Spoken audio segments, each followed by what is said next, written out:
The galaxy has a saying, never corner a creature that has nothing left to lose. But the Xylari Empire didn't believe in sayings. They believed in cold, hard chitin and the overwhelming power of the Hive. Jaxen didn't look like a threat. To the towering, four-armed warriors of the Xylari, he looked like a broken tool. He stood in the sweltering heat of the lithium-7 refineries on the moon of Krios, his skin slick with a mixture of hydraulic fluid and red dust. While the Xylari guards, encased in their iridescent violet armor, monitored the atmospheric processors with multiple sets of eyes, Jaxen just kept his head down. He was a contractor, a polite term for the labor force the Empire had requisitioned after the fall of the Outer Rim colonies. The air on Krios was thick, tasting of copper and burnt plastic. It was the kind of atmosphere that made every breath feel like a choice. Jaxen's lungs ached, a rhythmic, pulsing reminder that he was miles away from a world with blue skies and breathable air.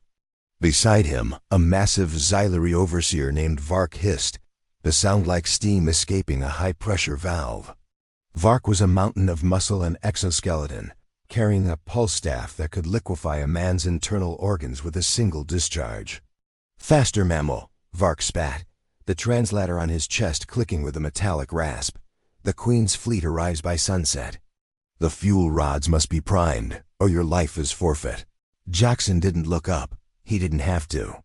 He could feel the vibration of the ground beneath his boots, the heavy, rhythmic thud of a royal procession. This wasn't just another day at the refinery. "Hold on before we get into the real stuff. I want to know. What are you doing at this exact moment while hearing my voice? I love seeing your answers down below in the comments." The atmosphere in the refinery changed instantly. The constant hum of the machine seemed to dip in frequency, replaced by a suffocating silence. Even the Xylari guards, usually arrogant and loud, snapped to a rigid, terrifyingly perfect salute. Jaxen wiped the sweat from his eyes and looked toward the main hangar. A shimmering transport, carved from a single giant crystal, touched down. From it stepped the High Queen Xylari herself. She was a nightmare of biological perfection, standing 10 feet tall, her translucent wings shimmering with colors that didn't exist in the human spectrum. Surrounding her were the Praetorian Guard, the elite of the elite, armed with gravity blades that could slice through starship hull plating. The Queen was here to inspect the efficiency of the human workers.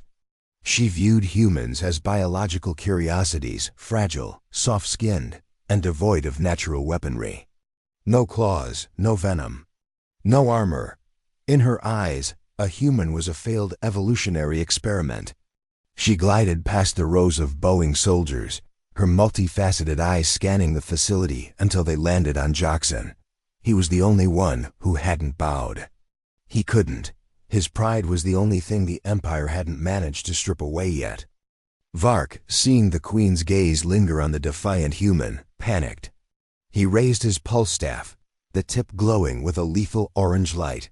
"Kneel, scavenger, or be erased." Jaxen looked at the staff. Then he looked at the Queen.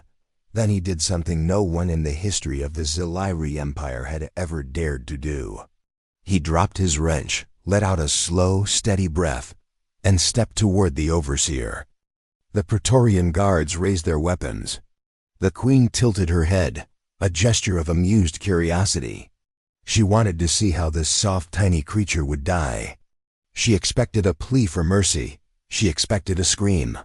What she didn't expect was for Jaxen to clench his fists. The silence that followed Jaxen's step forward was heavier than the gravity on Krios. To the Xylari, a human clenching his fists was like a blade of grass trying to sharpen itself against a scythe. It was nonsensical. It was pathetic. Vark, the overseer, let out a chittering laugh that vibrated through his chitinous chestplate. He didn't even raise his shield. Why would he? He was a 300-pound wall of biological armor, and Jaxen was a tired man in a grease-stained jumpsuit. "You seek a swifter end, mammal?" Vark hissed, the translator mocking Jaxen's silence. "Very well. The Queen shall witness how easily your species breaks." Vark lunged. It wasn't a tactical strike. It was a board swat, the kind of move one uses to crush a nuisance insect. The glowing tip of the pulse staff swung in a wide, lethal arc aimed directly at Jaxen's skull. The Praetorian Guards didn't even shift their stance. They had seen this 1,000 times across 100 conquered worlds. The soft ones always died the same way, shattered and forgotten. But Jaxen wasn't just a laborer. Back on Earth, before the Xylari clouds darkened the skies of the Outer Rim, Jaxen had been a kinetic specialist for the Terran Deep Strike Corps. He knew gravity, he knew momentum, and he knew exactly where the Xylari exoskeleton was weakest. As the staff whistled through the air, Jaxen didn't retreat. He stepped into the strike. It was a move of pure, calculated insanity. He pivoted on his left heel, the red dust of the refinery swirling around his boots, and let the pulse staff graze his shoulder close enough to singe the fabric of his suit, but far enough to miss his flesh. Before Vark could retract his primary arm, Jaxen's hand shot out. It wasn't a punch. It was a grab. He seized the overseer's wrist, the joint between the primary and secondary chitinous plates. Vark froze. Not out of pain, but out of sheer shock. No human had ever laid a hand on a Xylari officer. The Queen's wings gave a sudden sharp flutter, a prismatic flash of light reflecting off the refinery walls. She leaned forward, her compound eyes zooming in on the contact point. "You touch me?" Vark's voice was a guttural growl of disbelief. "I'm doing more than touching you," Jaxen whispered, his voice rasping through the thin atmosphere. With a roar of effort that sounded like a tectonic plate shifting, Jaxen used Vark's own momentum against him. He twisted his hips, braced his core, and executed a perfect shoulder throw. The massive Xylari warrior, 3 times Jaxen's weight, was hoisted off the ground. For a split second, Vark hung in the air, his forearms flailing uselessly against the laws of physics he thought he had mastered. Then came the impact. Crack! Vark slammed into the metal floor of the refinery, with enough force to dent the plating. The sound of chitin fracturing echoed through the hall like a gunshot. The pulse staff skittered across the floor, its orange glow fading as it disconnected from its master. The entire refinery went dead still. The human workers stopped their machines. The Xylari soldiers gripped their gravity blades so hard the metal groaned. They looked at Vark, groaning in the dirt, and then they looked at Jaxen. Jaxen stood over the fallen giant, his knuckles white, his chest heaving. He hadn't used a laser. He hadn't used a blade. He had used the one thing the Empire didn't think humans possessed: raw, unyielding kinetic power. The Queen stepped down from her platform. Her guards moved to intercept Jaxen, their blades humming with deadly energy, but she raised a shimmering, multi-jointed hand. "Stay," she commanded. Her voice wasn't a hiss. It was a melodic, haunting resonance that seemed to vibrate inside Jaxen's skull. She walked toward him, her tall, elegant form casting a shadow that swallowed the human whole. She looked at Vark, then at Jaxen's bare, bleeding hands. A strange, terrifying emotion flickered across her alien features. It wasn't anger. It was something far more dangerous. "You have broken a commander of the Hive," she said, her eyes locked onto his, "without a weapon. Explain this impossibility." Jaxen didn't blink. "We don't need weapons to be dangerous. We are the weapons." The Queen's eyes flared. Behind her, the Praetorian Guards began to circle, their intent clear. They weren't going to let this insult stand. But Jaxen knew something they didn't. He knew that the refinery's main pressure valve was right behind his heel, and he was just getting started. The High Queen took a single step closer, her presence radiating a cold, magnetic authority that made the hair on Jaxen's neck stand up. To her, this was a laboratory experiment gone wrong. To the guards, it was a blasphemy that needed to be scrubbed from the floor. The gravity blades of the Praetorians hummed, a low-frequency vibration that rattled Jaxen's teeth. "You speak of being weapons," the Queen resonated, her voice echoing off the high metallic rafters. "Yet your skin is soft, your bones are brittle. One strike from my guard, and you are nothing but biological waste." Tell me, human. Why do you not tremble? Jaxen felt the heat of the pressure valve behind his heel. He could feel the microscopic hiss of steam escaping the seal, a seal he had intentionally loosened during his shift.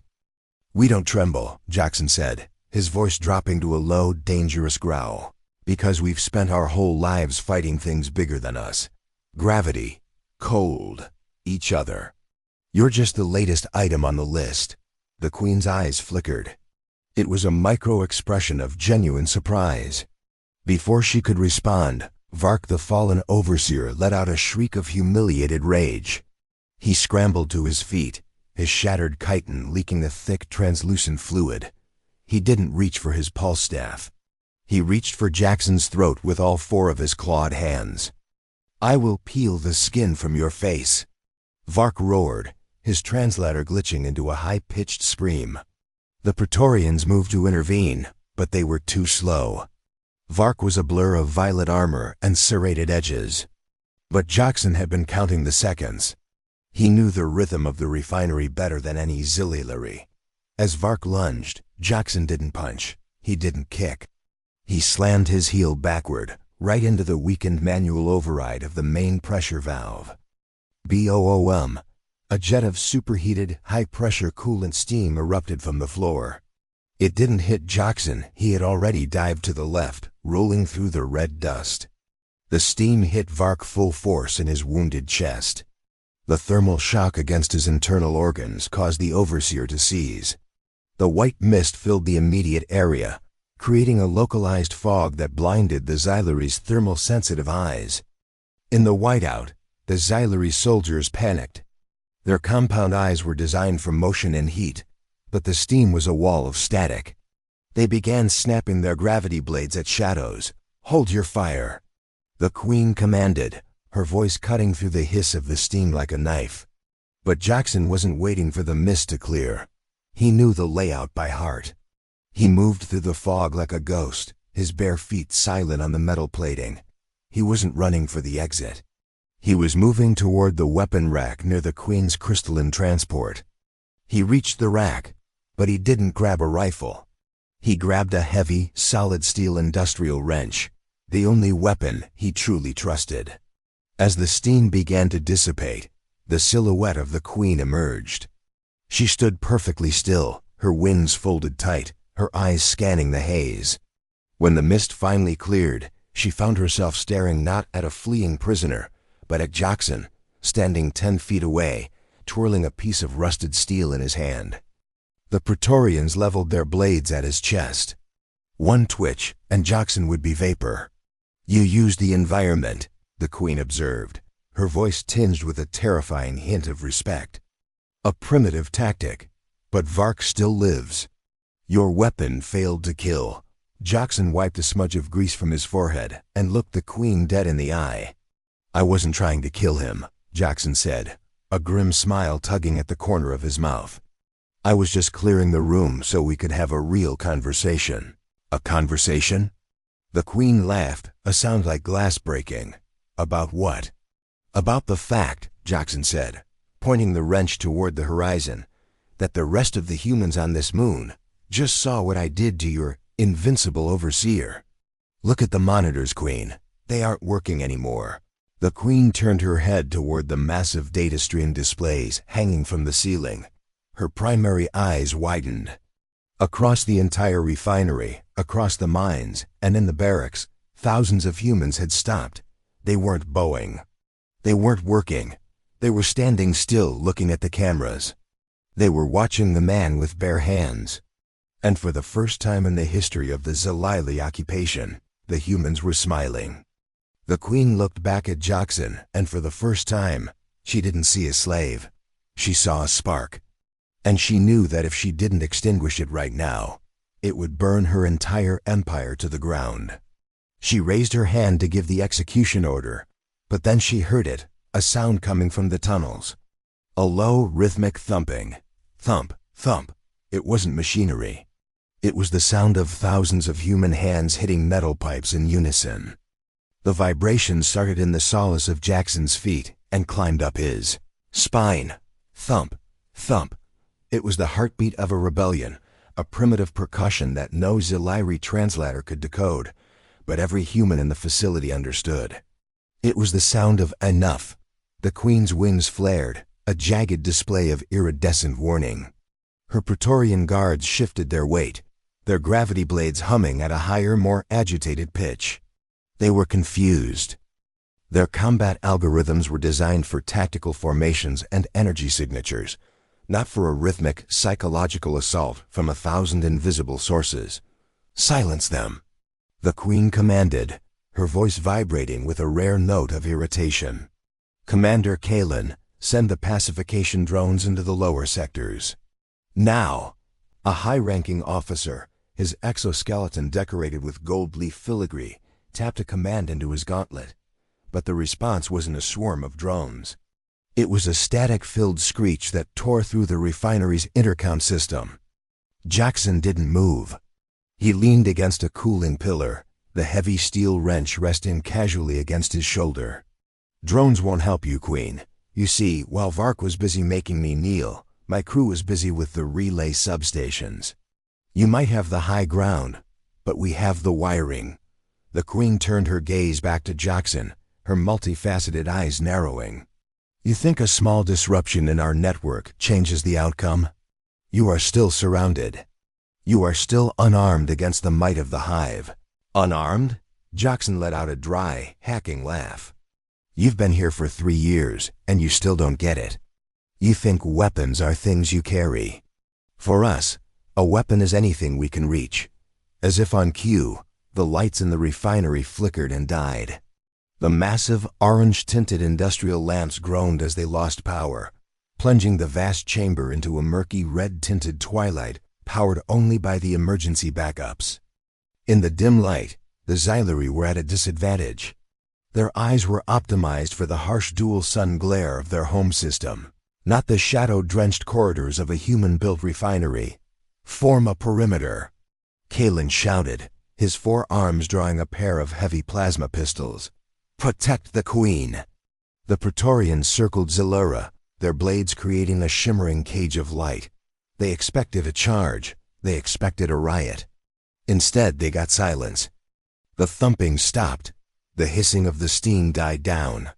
The only sound was the drip of coolant hitting the floor and the heavy, rhythmic breathing of the human workers who were slowly emerging from the shadows of the machinery. They weren't screaming. They weren't charging. They were simply walking, hundreds of them.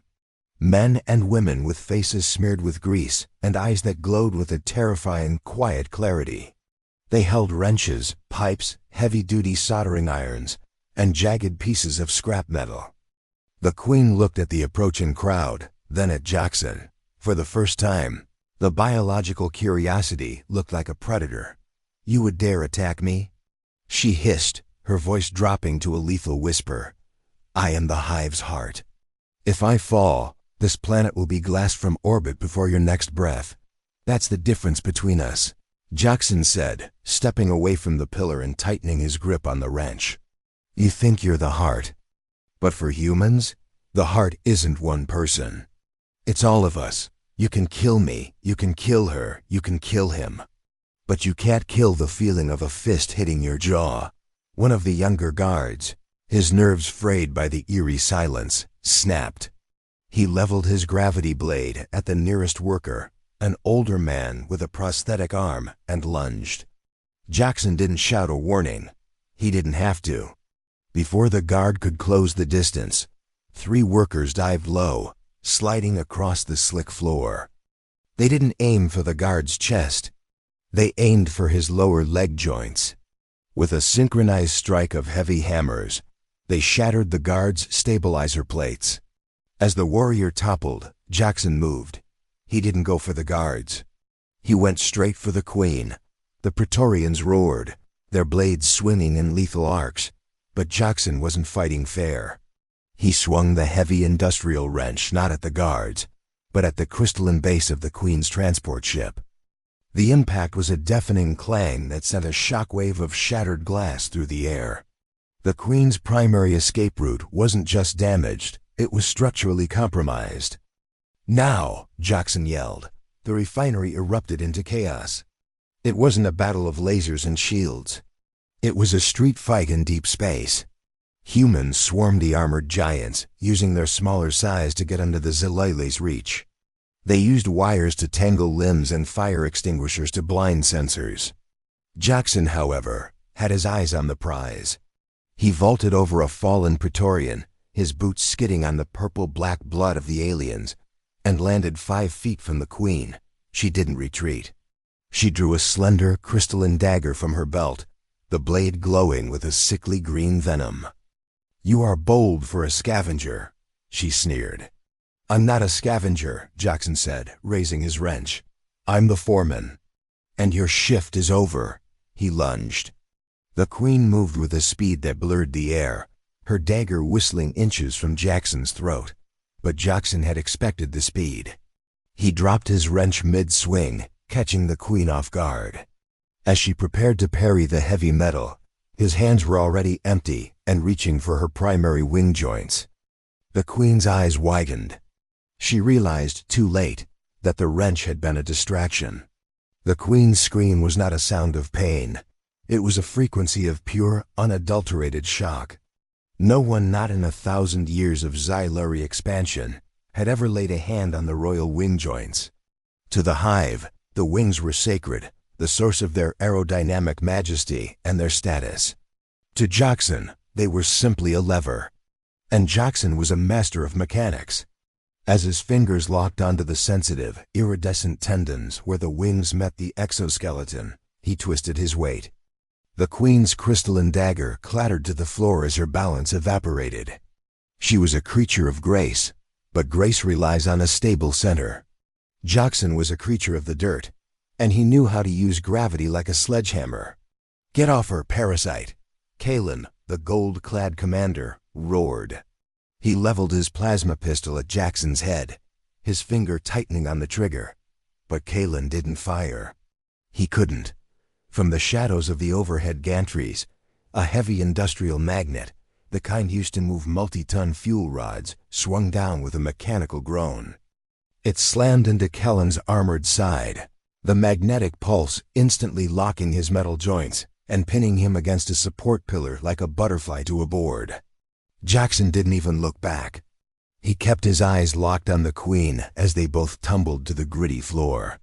He pinned her primary arms with his knees, his hands still gripping the base of her wings. The surrounding Praetorians froze. Their programming was absolute. The Queen's life was the priority. If they fired their gravity blades now, the kinetic splash would liquefy her internal organs as surely as it would Jaxen's. "Tell them to stand down," Jaxen hissed, his face inches from the Queen's shimmering mask. He could see his own reflection in her multifaceted eyes, a bloodied, soot-covered human who looked like he'd crawled out of the heart of a furnace. You would murder a god?" The Queen vibrated, her voice trembling with a mixture of rage and genuine terror. "I don't see a god," Jaxen snapped.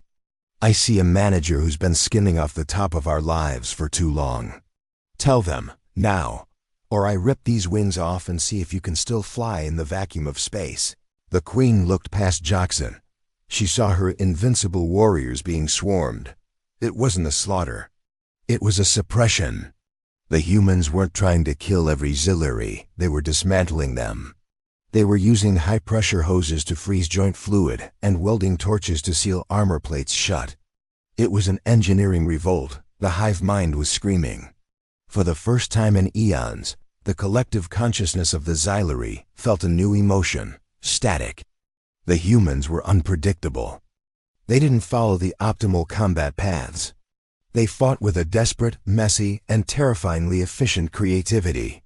"Stand down," the Queen finally projected. The command rippled through the room, causing the Praetorians to lower their weapons in a jerky, reluctant motion. Jaxen didn't let go. He slowly stood up, pulling the Queen with him, keeping his grip firm on her wing base. He used her as a shield as he backed toward the main control console of the refinery. "The fleet," the Queen whispered, her eyes tracking the movement of the humans in the room. "My ships are in orbit. They will see the power signature drop." They will rain fire on this moon. Let them, Jaxen said, reaching behind him with one hand to tap a sequence into the console. Because they aren't looking at a power drop. They're looking at a transmission. On the massive screens above, the image of the refinery floor appeared. But it wasn't just playing in the room. It was being broadcasted on the emergency tight beam, the one meant for Hive-wide disasters. Every Xylari ship in the sector, and every human colony under their thumb, was watching a sweat-stained laborer holding the High Queen of the Empire by her wings. "The galaxy thinks you're perfect," Jaxen said, his voice carrying through the comms. "They think you're inevitable, but I'm showing them the truth. You bleed purple. You break under pressure, and you're currently being held captive by a guy who hasn't had a hot meal in 6 months." The Queen's eyes flared a deep, angry crimson. "You think a broadcast starts a revolution? You are one man." "I'm not the revolution," Jaxen replied, glancing toward the hangar doors. "I'm just the guy who opened the door." At that exact moment, the heavy blast doors of the refinery didn't just open. They were blown off their hinges by a series of precise, high-explosive charges. But it wasn't more humans who walked through the smoke. It was something the Queen feared far more than a riot. The smoke from the blast doors cleared, revealing a silhouette that made even the High Queen's breathing stall. It wasn't an army of soldiers. It was a group of 7 humans wearing mismatched, scavenged flight suits, led by a woman with a cybernetic eye that glowed a cold, piercing blue. In their hands, they didn't carry wrenches. They carried the Xylari's own experimental pulse rifles, the ones the Empire thought were locked in the high-security vault 3 levels below. "Jaxen," the woman said, her voice amplified by her suit's external speakers. "The uplink is secure. Every colony from here to the Orion Arm is watching this feed." "You're trending, pal." Jaxen gave a tight, grim nod. "Took you long enough, Sarah. I was starting to think I'd have to finish this with my bare hands." The Queen's head snapped toward the newcomers. "The vaults? That is impossible. The biometric locks are keyed to Xylari DNA." Sarah stepped forward, her boots clicking on the metal floor. She held up a small, shimmering vial of translucent fluid Xylari blood. "You guys really shouldn't leave your medical waste bins unguarded. For an advanced species, you're surprisingly sloppy with your biology." The Praetorian Guards shifted, their eyes darting between Jaxen, the Queen, and the armed rebels.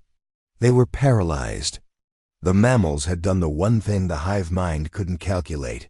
They had coordinated a multi-level insurrection across several star systems, simultaneously using the Queen's arrival as the ultimate distraction. "You think this changes the balance of power?" The Queen hissed, her voice regaining its icy edge. "My fleet in orbit consists of 3 dreadnoughts. They can incinerate this refinery without hitting a single Xylari soldier. They are programmed to protect the Empire, even at the cost of its Queen." Jaxen leaned in, his grip on her wind joint tightening just enough to make her wince. "You're right.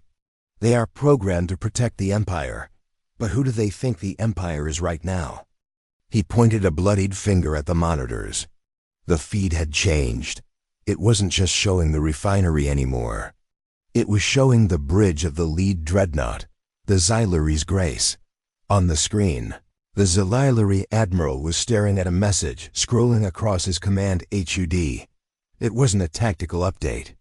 It was a virus, a logic bomb wrapped in a human folk song. It was the same rhythmic thumping from the tunnels, translated into binary. Thump, thump. The dreadnought's weapon systems were cycling rapidly between targeting and diagnostic. The ship's AI was screaming in a digital loop. "We didn't just break your locks, Queen," Sarah said, a smirk playing on her lips. "We broke your rhythm. Your whole society is built on a hive mind frequency. We just introduced a little dissonance." The Queen's wings gave a violent, involuntary shudder. The prismatic colors on her scales began to fade, turning a dull, sickly gray. She was losing her connection to the hive. Without the constant feedback of her subjects, she was becoming something she hadn't been in centuries, an individual. And as an individual, she was terrified. "What do you want?" she whispered, her voice no longer a resonant command, but a jagged, desperate plea. Jaxen looked around the room. He saw the human workers, men and women, who had been treated like disposable parts for years. He saw Vark, the invincible warrior, groveling in the dust. He saw the fear in the eyes of a god. "We want you to leave," Jaxen said. "Not just this moon. Not just this system. We want the Xylari Empire to turn around and keep walking until you forget what a human looks like. And if I refuse?" The Queen challenged, though the fire in her eyes was dimming. Jaxen let go of her wings. It was a gesture of supreme confidence or supreme madness. He stood back, his hands open, showing the Queen his bruised, grease-stained palms. "Then we'll show you what else these bare hands can do," Jaxen said. "Because we've only been using this soft version of humanity so far. You really don't want to see what happens when we stop being polite." Suddenly, the ground shook. A massive explosion rocked the facility, but it didn't come from the doors. It came from the landing pad outside. The Queen's crystalline transport, the most expensive ship in the sector, had just been turned into a pile of expensive glass. Jaxen looked at Sarah. Sarah looked at her gauntlet. Jax. That wasn't us." The Queen's eyes flared with a new, even deeper terror. "The swarm," she breathed. "The what?" Jaxen asked, his hand instinctively reaching for the wrench he'd dropped earlier. "The shadow that follows the Hive," the Queen said, her voice trembling. "The reason we needed your resources. The reason we needed your soldiers. They are here." The air in the refinery didn't just grow cold. It grew stagnant, as if the oxygen itself was being sucked out by an invisible vacuum. Outside the shattered hangar doors, the dual suns of Krios were being eclipsed not by clouds, but by a living carpet of darkness.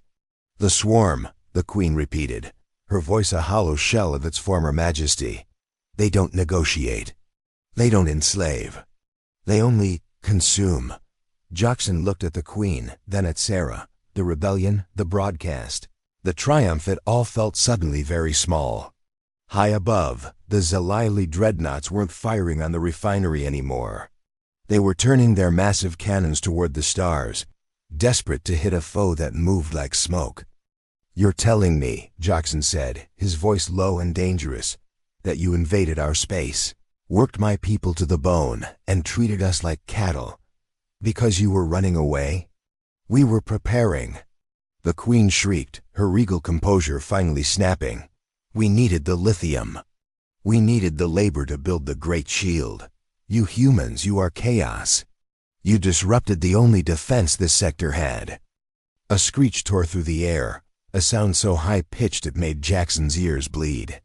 A shadow darted past the hangar opening, a creature of matte black angles and jagged limbs, moving faster than the eye could track. It slammed into a Xylari Praetorian, and before the guard could even raise his gravity blade, he was gone. Not killed, gone, pulled into the darkness of the landing pad. Panic, real and visceral, gripped the room. The Xylari soldiers, once the apex predators of the galaxy, began firing their pulse rifles blindly into the smoke. "Jaxen, we have to move!" Sarah yelled, her cybernetic eye whirring as it tried to lock onto the flickering shadows. "The transport we used is toast. If we stay here, we're just appetizers." Jaxen looked at the humans. They were terrified, but they weren't broken. He looked at the Queen, who was trembling, her wings dull and useless. "Sarah," Jaxen said, his mind racing through tactical scenarios. "The refinery's main atmospheric processor. If we overclock the core, can we create a thermal bloom big enough to show up on the dreadnought sensors?" "Maybe," she replied, "but that would vent the entire fuel reserve. We'd be standing in the middle of a ticking bomb. It's better than being eaten," Jaxen snapped. He turned to the Queen. "Your ships. If they see a thermal flare, will they fire? Or will they run?" "They are bound to my biosign," the Queen said, a spark of realization hitting her. "If they think I am being consumed, they will purge the area with orbital lasers. It is the Scorched Hive protocol." "Perfect," Jaxen said.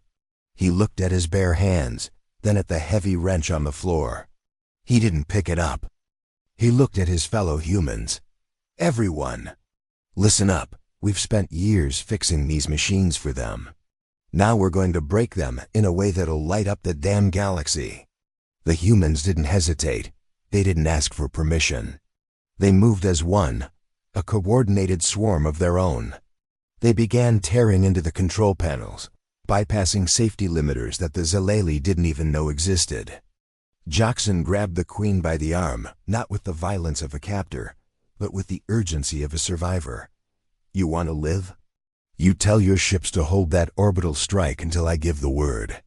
We're going to bait those things into the refinery. You would use yourself as bait?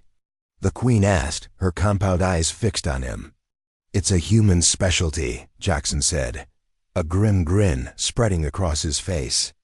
As the first wave of the swarm began to crawl over the lip of the hangar floor, hundreds of multi-limbed horrors with teeth like obsidian Jaxen stood at the center of the refinery.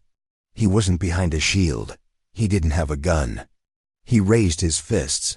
The swarm hesitated for a fraction of a second. They were used to prey that ran or prey that fired energy beams. They weren't used to a creature that stood its ground and beckoned them forward with a roar that shook the very foundations of the moon. Come on then, Jaxen bellowed. You want a piece of Earth? Come and take it. The swarm lunged. The first of the swarm reached Jaxen, a blur of serrated limbs and obsidian teeth. Jaxen didn't flinch.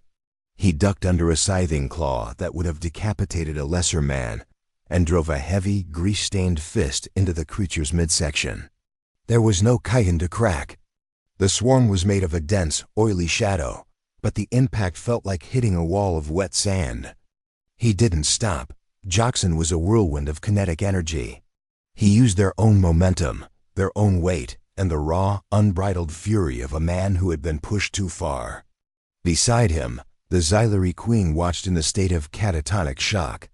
She had seen empires fall to these things, yet here was a single human, fighting them with nothing but bone and muscle.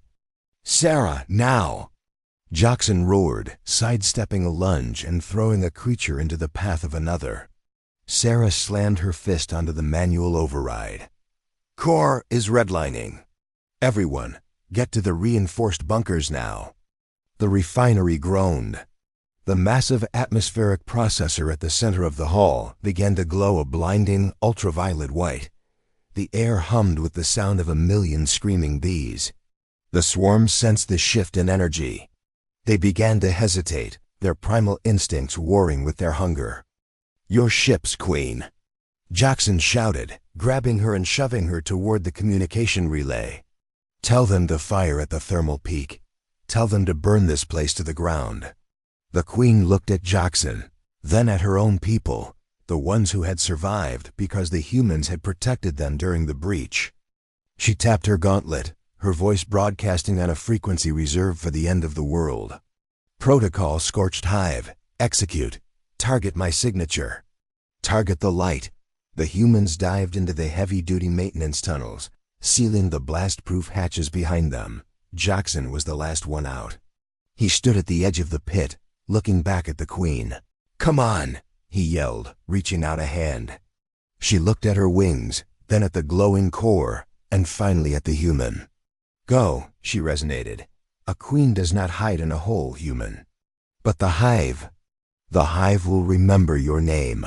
Jaxen didn't have time to argue. He dived into the hatch just as the ceiling of the refinery ceased to exist. From orbit, it looked like a needle of pure white light had pierced the heart of the moon. The Xylari dreadnoughts unleashed their primary cannons, vaporizing the refinery, the atmospheric processor, and every single shadow creature within a 5-mile radius. The thermal bloom was so intense it momentarily blinded the sensors of every ship in the system. Hours later, the dust began to settle. The hatch of the maintenance tunnel hissed open. Jaxen crawled out, coughing up red dust and rubbing his soot-covered eyes. The refinery was gone. In its place was a glass-lined crater reflecting the dual suns of Krios. He wasn't alone. One by one, the human workers emerged. They were battered, burned, and exhausted, but they were breathing. And standing at the edge of the crater were the remains of the Xylari Praetorian Guard. They weren't holding their weapons. They were looking at the humans with a look that could only be described as awe. The Queen was gone, but her final command had saved them all. The swarm had been pushed back, their local hive node vaporized. Commander Kalen stepped forward, his gold armor scorched and pitted. He stopped 3 paces from Jaxen, and for the first time in Xylari history, a high officer bowed not to a queen, but to a human. "The occupation is over," Kalen said, the translator barely functioning. "We cannot rule a species that fights the darkness with its bare hands. We would only be in your way." Jaxen looked at his hands. They were cut, bruised, and shaking. He looked at the horizon, where the Xylari ships were already beginning to ascend, leaving the moon of Krios to its rightful owners. The galaxy would change after today. The story of the man who stood his ground against a queen and a nightmare would spread to every corner of the stars. Humans weren't the strongest, the fastest, or the most advanced. But as the Xylari had learned, we are the ones who never, ever give up. If you enjoyed this tale of human defiance, make sure to like the video and share it with your fellow Earthlings. Don't forget to subscribe to HFY Soundscape for more epic sci-fi stories that prove humanity is the ultimate wildcard in the galaxy. Hit that notification bell so you never miss a beat.